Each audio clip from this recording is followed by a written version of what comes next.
کیا روزے کی حالت میں خون دینا جائز ہے کہ ناجائز ہے؟ میرے بھائیوں، آپ کو روزہ ہے، بخار ہے، لیکن ڈاکٹر نے بلڈ جانچ کے لیے سیمپل مانگا ہے، آپ روزہ نہیں توڑنا چاہتے ہیں، تو ایسی کنڈیشن میں آپ بلڈ جانچ کے لیے 2 4 5 ml بلڈ اگر آپ کا نکالا جا رہا ہے تو آپ نکلوا سکتے ہیں، آپ کا روزہ نہیں ٹوٹے گا۔ سن لیجئے مسئلہ، اگر 2 4 5 ml بلڈ نکلوانے سے آپ کی جانچ کے لیے جانا ہے، بلڈ 2 4 5 ml بلڈ نکالنے سے روزہ نہیں ٹوٹے گا، لیکن آپ کو 1 بوتل خون دینا ہے، 1 بوتل خون دینے کے بعد کمزوری آنا ہے، کمزوری جب آتی ہے تو بلڈ نکالنے والے آپ کے ہاتھ میں پہلے ایک بال پکڑا دیتے ہیں تاکہ خون کا سرکولیشن بنا رہے، اور آپ ایسے ایسے بال دباتے رہیں گے اور بلڈ نکلتا رہے گا، اور بلڈ نکالنے کے بعد 1 بوتل خون دینے کے بعد پھر آپ کو 2 بسکٹ، چائے یا کوئی جوس پلایا جاتا ہے۔ یہ ہر ہاسپٹل کا ایک نیم ہے، لہذا ایسی صورت میں آپ روزے سے ہیں تو آپ کا وہ بلڈ لے گا نہیں، وہ آپ کو کہے گا کہ پہلے آپ روزہ توڑیے، کچھ کھائیے، کیونکہ بلڈ نکلنے سے آپ کو اور کمزوری پیدا ہو جائے گی۔ اسلام یہاں آپ کو اجازت دیتا ہے، آپ کو اگر روزہ توڑنا پڑ رہا ہے تو روزہ توڑ دیجئے۔ آپ روزے سے ہیں اور روزہ بھی رمضان کے مہینے میں رکھ رہے ہیں جو فرض ہے، آپ روزے سے ہیں، آپ کے پڑوس میں ایک آدمی بیمار ہے، ہاسپٹل میں ایڈمٹ ہے، ڈاکٹر نے ارجنٹ بلڈ مانگا ہے، لیکن اس آدمی کا جو آپ کا پڑوسی ہے وہ ہندو ہے، عیسائی ہے، یہودی ہے، کوئی بھی ہے، مسلمان نہیں ہے، مان لو اسلام کو چھوڑ کر وہ دوسرے کسی مذہب کا ماننے والا، مان لو تھوڑی دیر کے لیے، لیکن بیمار ہے، اور ڈاکٹر نے کہہ دیا کہ 1 گھنٹے کے اندر اندر اگر مجھے اس کے گروپ کا بلڈ نہیں ملا تو ہم اس کو نہیں بچا پائیں گے۔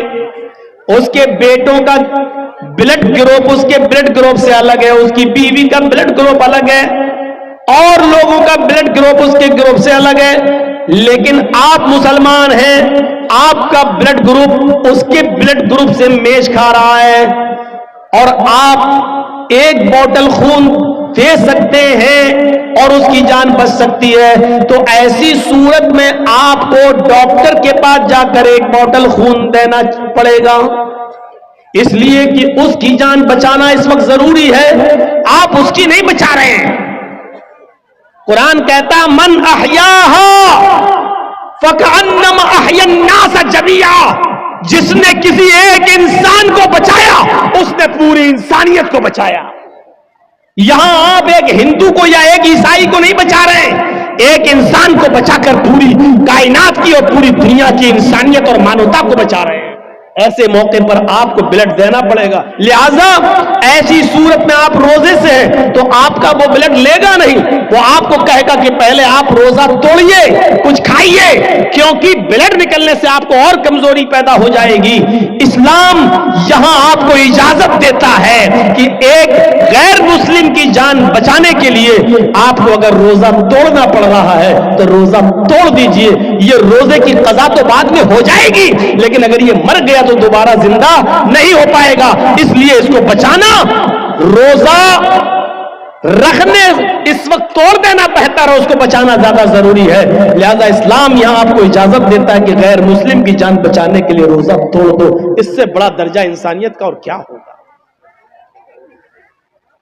وہ سوچیں جو موب لنچنگ کر کے درختوں سے باندھ کر جے شری رام کے نعرے لگوا کر جو ایک انسان کی جان لے لیتے ہیں، وہ سوچیں کہ وہ کس دھرم کے پاسدار ہیں اور کس دھرم کی رکشا کر رہے ہیں وہ، اور وہ بھی سوچیں جو بنا کسی غلطی کے کسی کو پکڑ کر اللہ اکبر کا نعرہ لگا کر اس کی گردن کو کاٹ دیتے ہیں اور اڑا دیتے ہیں اور سمجھتے ہیں کہ ہم نے بہت بڑا جہاد کر دیا ہے۔ وہ